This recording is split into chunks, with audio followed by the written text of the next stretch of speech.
Hello students, this is Abhishek Karma and welcome to our channel Vidyas Thaliwale sir.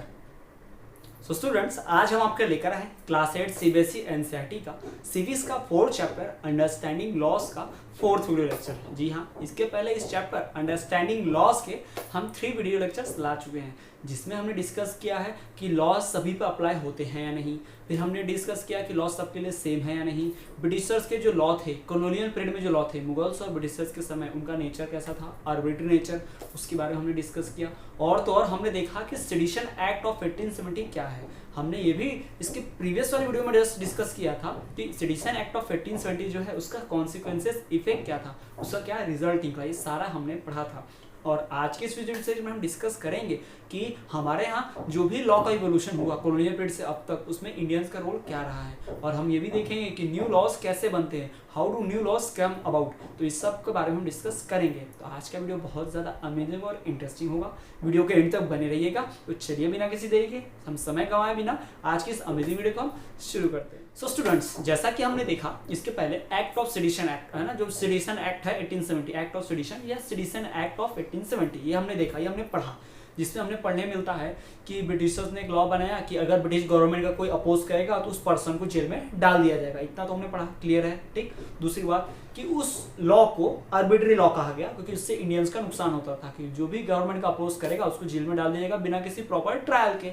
तो Indians ने इसका बहुत विरोध किया, इवन इंडियन नेशनलिस्ट ने बहुत जोर शोर से विरोध किया है ना, कि उन्हें पता था कि अगर आज ब्रिटिशर्स एक गलत लॉ है और इस गलत लॉ के पीछे ढेर सारे कई गलत लॉ बना देंगे, हम अपोज तक नहीं कर पाएंगे, ठीक।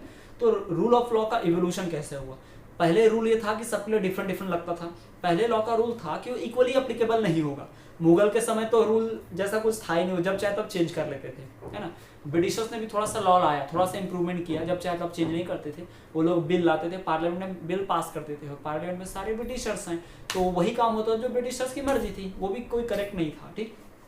तो जो भी लॉ लाते गए, मुगल लोग लाते, तब भी ब्रिटिशर्स ने जो मुगल लोग थे, जैसे कि बहुत सारे मुगल लोग, जितने कि हमारे जैसे कि मुगल रूलर्स की बात करें, इल्तुतमिश की बात करें, और दूसरे जो भी हैं, हुमायूं की बात करें, बाबर की बात करें, जो बहुत क्रूर माने जाते हैं ना, बहुत बुरे शासक थे, जिन्होंने इंडिया को बहुत लूटा, इंडिया को बर्बाद किया, बहुत गलत लॉज बनाए ना, जैसे कि बाबर हो गया, अकबर हो गया, हुमायूं हो गया, है ना। ये लोग बहुत ही ज़्यादा क्रूर राजा थे, बहुत ही क्रूर शासक थे, बहुत ही बुरे रूलर्स थे। तो इन लोगों ने जो भी लॉ लगाया, जो भी रूल बनाया, उसका अपोज किया हमारे इंडियंस ने। जो गलत लॉ लगाते थे उनका अपोज करते थे, जैसे हमारे छत्रपति शिवाजी महाराज, महाराणा प्रताप, संभाजी महाराज, है ना, जिनके बारे में आपने देखा होगा। तान्हाजी आपने मूवी देखी हुई इसके बारे में, ठीक। तो पेशवा बाजीराव, तो ये ऐसे लोग थे जो इन गलत रूलर्स का, गलत लॉस का अपोज करते थे। यानी शुरुआत से ही जो इन्वेडर्स ने, यानी अत्याचारियों ने, घुसपैठियों ने जो हमारे देश में आए, जैसे कि मुगल और कॉलोनियल ब्रिटिश गवर्नमेंट, तो मुगल और ब्रिटिश ने जो जो गलत लॉ लगाए उसका अपोज किसने किया, हमारे इंडियंस ने। अगर ब्रिटिशर्स ने गलत लॉ बनाया तो हमारे इंडियन नेशनलिस्ट ने अपोज किया था, जैसे सेडिशन एक्ट का अपोज हुआ, ठीक, क्लियर है। जैसे मुगल लोगों ने गलत लॉ बनाया तो उसका अपोज किया किसका, हमारे शिवाजी महाराज जी ने, संभाजी महाराज ने, छत्रपति शिवाजी, महाराणा प्रताप ने, इन लोगों ने अपोज किया उन गलत लॉ का। यानी जब गलत लॉ बने मुगलों ने बनाया तो उसका अपोज किया इंडियंस ने, तो मुगलों ने थोड़ा गलत लॉ को चेंज किया।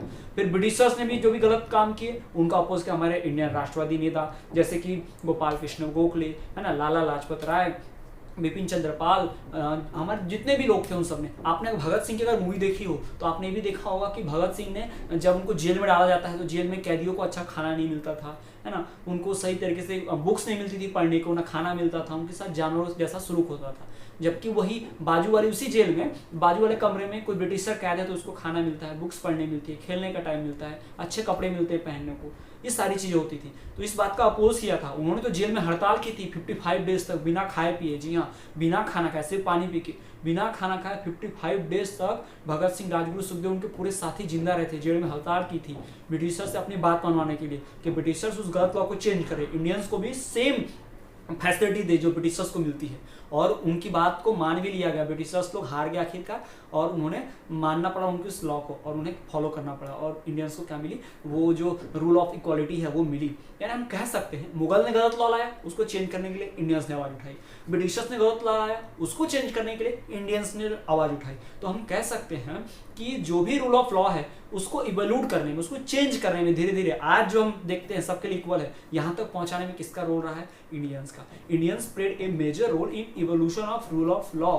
रूल ऑफ लॉ कहता था पहले मुगल के समय कोई इक्वालिटी नहीं, ब्रिटिश के समय आधी इक्वालिटी, पार्शियलिटी करते थे वो लोग, फिर अब जो है पूरी इक्वालिटी है। यानी इस पूरी इक्वालिटी डॉक्टर बाबा साहब अम्बेडकर ने जो कॉन्स्टिट्यूशन बनाया, डॉक्टर राजेंद्र प्रसाद ने, हमारे कॉन्स्टिट्यूशन असेंबली ने, इंडियन लोगों ने जो संविधान बनाया, कॉन्स्टिट्यूशन जो बनाया है, आज हम उसमें इक्वालिटी देखते हैं, है ना, सबके लिए लॉ इक्वल है। तो उस इक्वालिटी या लॉ को लाने में, अभी तक बनाने में किसका रोल रहा है? हमारे इंडियन लोग का ही रोल रहा है। तो हमारे इंडियन लोगों ने तो मुगलों को पहले अपोज किया, हमारे इंडियन लोगों ने ब्रिटिशर्स का अपोज किया, तब जाके इस रूल अच्छा बना। पहले बहुत खराब था, फिर मुगल लोगों ने बहुत ज़्यादा हद से खराब लॉ लगाया, ठीक, फिर उसको थोड़ा सा अच्छा किया हमारे इंडियंस लोगों ने, तो उसको थोड़ा खराब कौन कर रहे थे? ब्रिटिशर, तो थोड़ा कम खराब करते थे, तो उसको भी दूर किया हमारे इंडियंस ने अपोज करके। और फाइनली जब हमारा कॉन्स्टिट्यूशन बना तो बहुत सही कॉन्स्टिट्यूशन बना, बहुत अच्छा लॉ बना। यानी कि हम कह सकते हैं कि इवोल्यूशन में, रूल ऑफ लॉ के इवोल्यूशन में रूल कैसा रहेगा, लॉ कैसे रहेंगे, इसको चेंज कराने में इंडियंस का बहुत बड़ा रोल रहा है। अगर इंडियंस नहीं होते, इंडियन अपोज नहीं करते, जो पुराने रूल चले आ रहे थे मुगलों के ज़माने में, ब्रिटिशर्स के ज़माने में, आज भी वही रूल चलते होते थे। हमारे एंशियंट राजा जो थे, जैसे कि महाराज विक्रमादित्य, राजा भोज, ये जो राजा थे, इन्होंने बहुत अच्छा रूल चला था, इनके रूल बहुत अच्छे हुआ करते थे।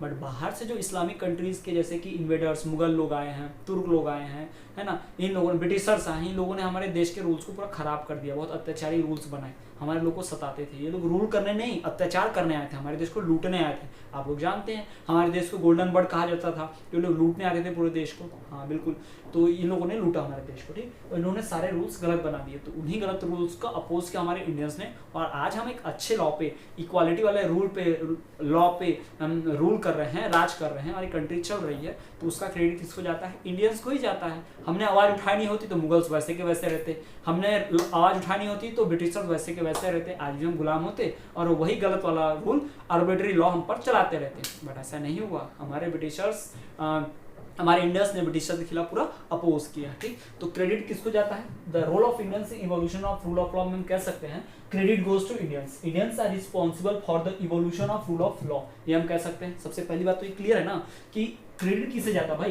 Credit of evolution, credit of evolution of rule goes to Indian, credit of evolution of rule of law goes to Indian. ये तो इंडियंस को ही जाता है ना भाई, क्योंकि इंडियंस ने अपोज नहीं किया होता तो मुगल वही अत्याचार करते रहते, ब्रिटिशर्स वही अत्याचार करते रहते। बट ऐसा नहीं हुआ क्योंकि हमारे इंडियंस ने अपोज किया। तो हम यहाँ पे समझ पाए हैं। तो आपको ध्यान रखना है आपका टॉपिक कि इसका जवाब क्या है कि जो इवोल्यूशन का, रूल ऑफ लॉ का इवोल्यूशन हुआ है, उसका क्रेडिट किसको जाता है? इंडियंस ने, क्योंकि हर गलत बात का अपोज किया हमारे इंडियन लोगों ने, ठीक है। तो चलिए, तो ये इस तरह से हमारा सारा हुआ रूल ऑफ लॉ के बारे में। और एक छोटी सी बात आपको अभी जस्ट हमने पहले बताई होगी वीडियोस में कि जब हमारा कॉन्स्टिट्यूशन बन रहा था 1947 में, 1949 में, 1950 तक, 1950 में बन के तैयार हुआ।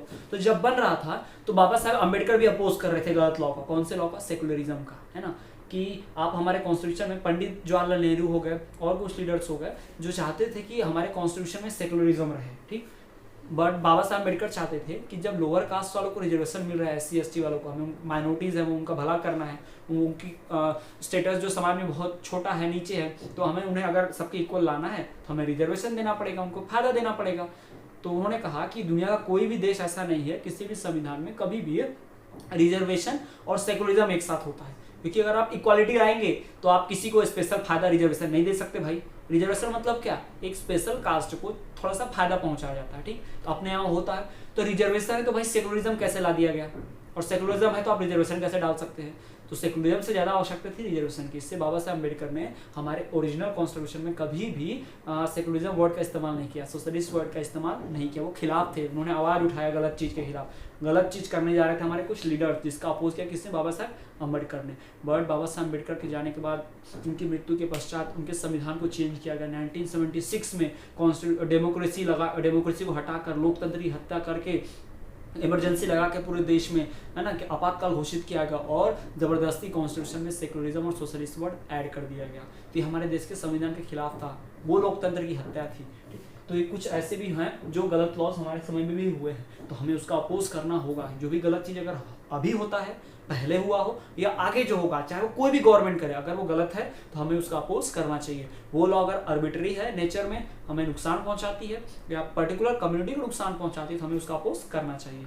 तो ये तो बात होगी role of Indians in evolution of rule of law. अब हम बात करते हैं कि न्यू लॉज कैसे आते हैं, how do new laws come about. So students, अब हम बात करनी है कि कैसे न्यू लॉज आते हैं। जी हाँ, we have to discuss about how do new laws come about. ये जो नए नए नियम आते हैं, नए नए लॉज आते हैं, कानून, वो आते कैसे, बनते कैसे हैं। जैसा कि हम सभी जानते हैं, आप सबको क्लियर होगा कि हमने parliament, why do we need parliament chapter में पढ़ा था कि हमारे देश के लॉज कौन बनाते हैं, पार्लियामेंट बनाती है। Parliament is the law maker. जी हाँ, parliament is the law maker of our country. ठीक, पार्लियामेंट ही वो गवर्निंग बॉडी है जो हमारे लिए लॉ बनाती है। ऐसा नहीं है कि एक बार कॉन्स्टिट्यूशन बन के उसमें लॉ लिख दिए गए तो दुनिया की जितने भी सारे एक्टिविटीज होंगी, सारे क्राइम्स होंगे, उनके लिए लॉ बन गया। कुछ तो ऐसी चीजें होंगी जो नहीं थी, जैसे कि जब 1950 में कॉन्स्टिट्यूशन बना तो उस वक्त मोबाइल नहीं था, इंटरनेट नहीं था, बट इंटरनेट के ऊपर भी तो क्राइम होते हैं ना, धोखाधड़ी करना, गाली गलौज करना, है ना।